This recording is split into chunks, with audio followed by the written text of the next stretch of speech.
Awaken to the Buddha Within. Chapter 1. Buddhism Today.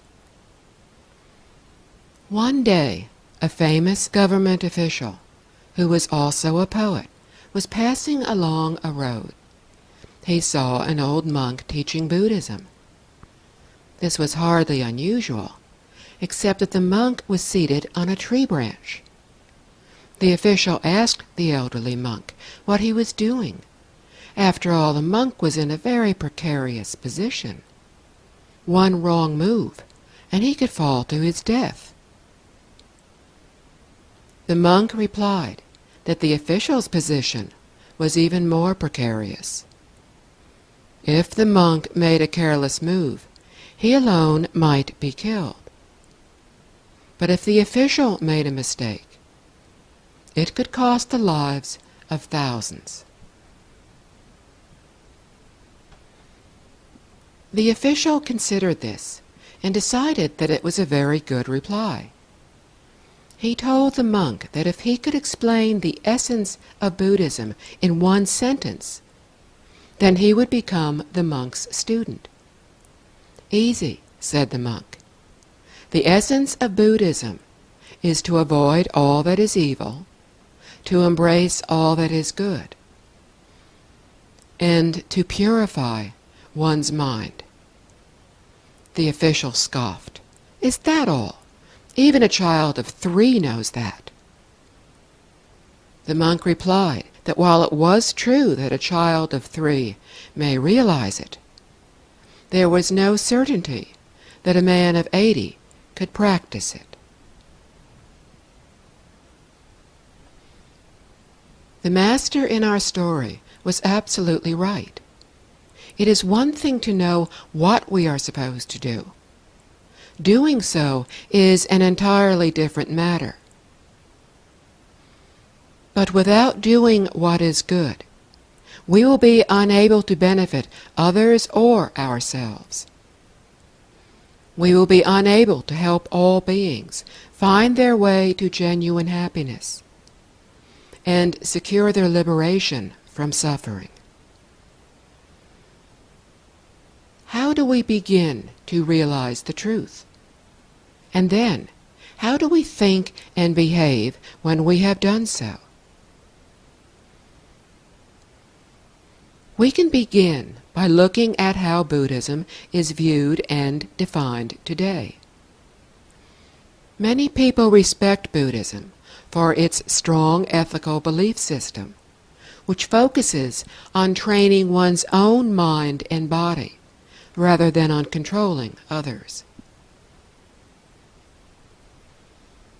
Buddhism is valued for its teachings, which stress the daily observance of compassion for all beings, and for its emphasis on understanding the eternal principles of life, which will lead us to awaken our innate wisdom. Anyone can practice the various meditation methods, as well as the chanting of mantras or of a Buddha's name.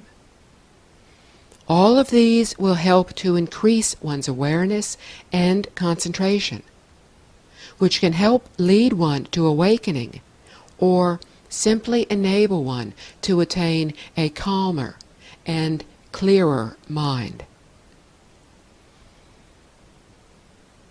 Buddhism has a long history of the practice of equanimity and peace. A war has never been declared in its name. And in a world which has seen untold suffering from war, a belief system that focuses on looking within to overcome one's own shortcomings, not on conquering other people, is highly respected.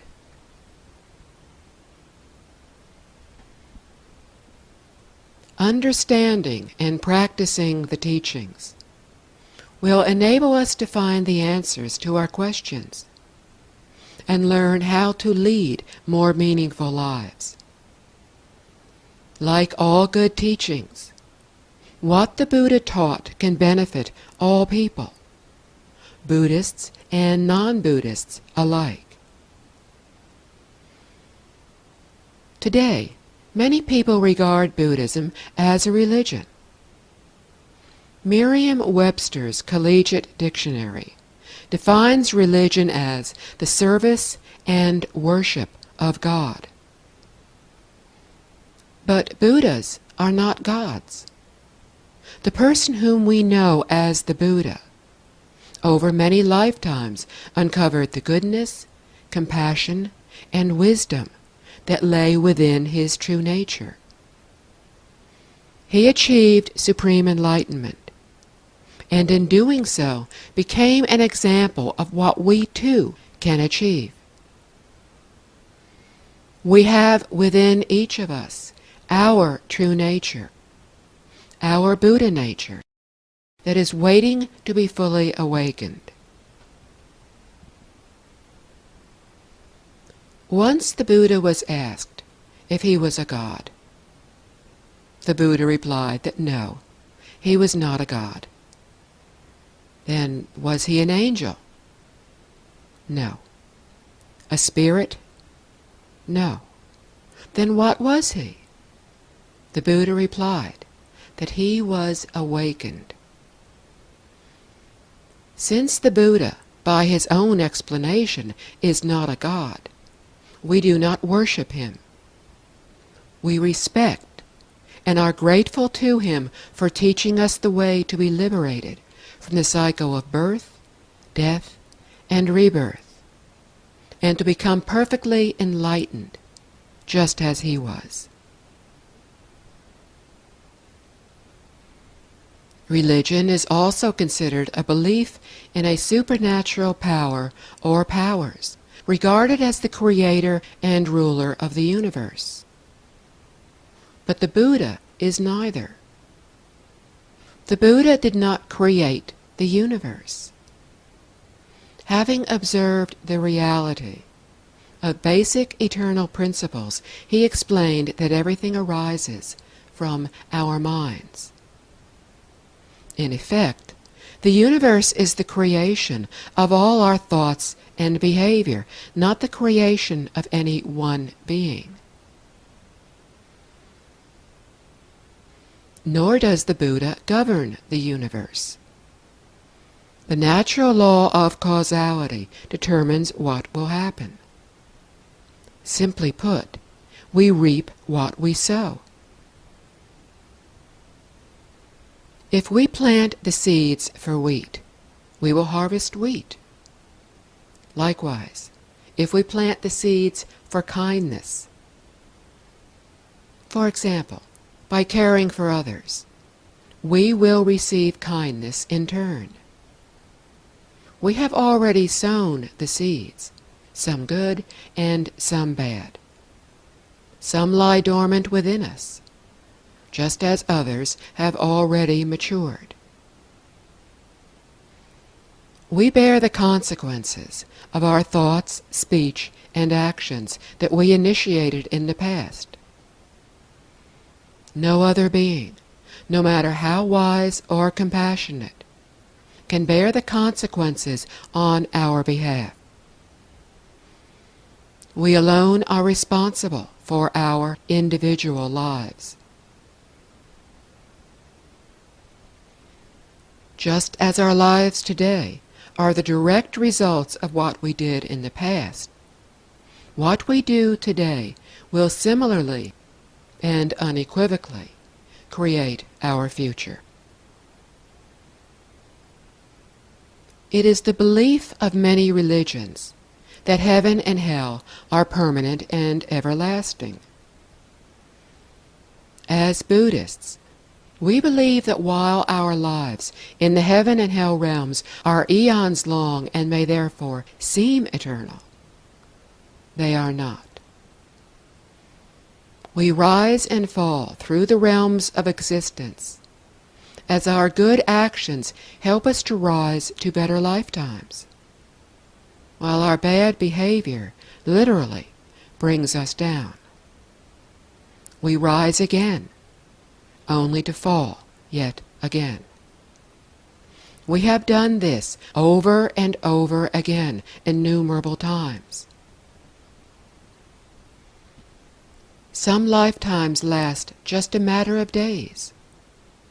Others last longer than we can possibly imagine. But within the realms of existence, of which heaven and hell are a part, no life is permanent, and no lifetime is eternal. Because of this aimless recycling, Buddhists seek to transcend this cycle through awakening, through enlightenment.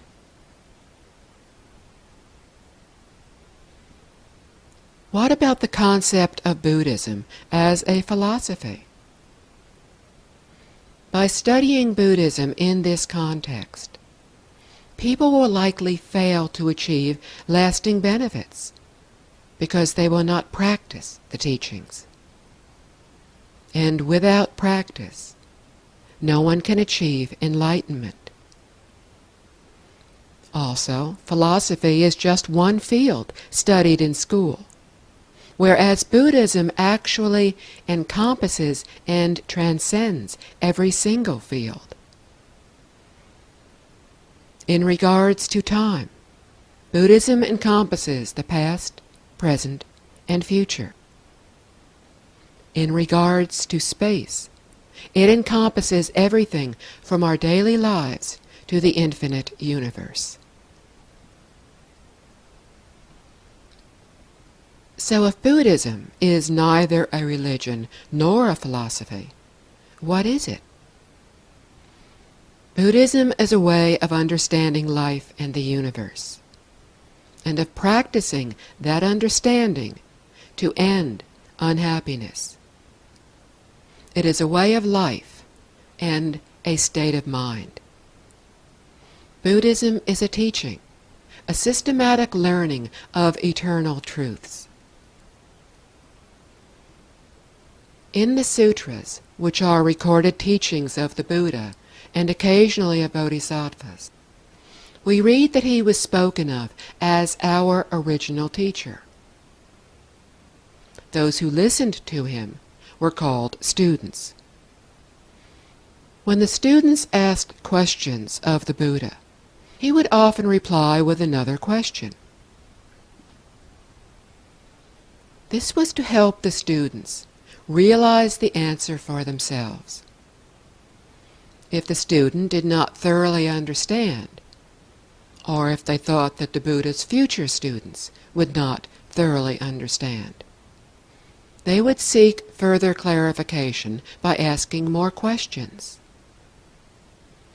These sessions were essentially classroom discussions that followed the pattern we call the Socratic method, a method exemplified by the Greek philosopher Socrates, who lived in Greece well after the Buddha lived in India.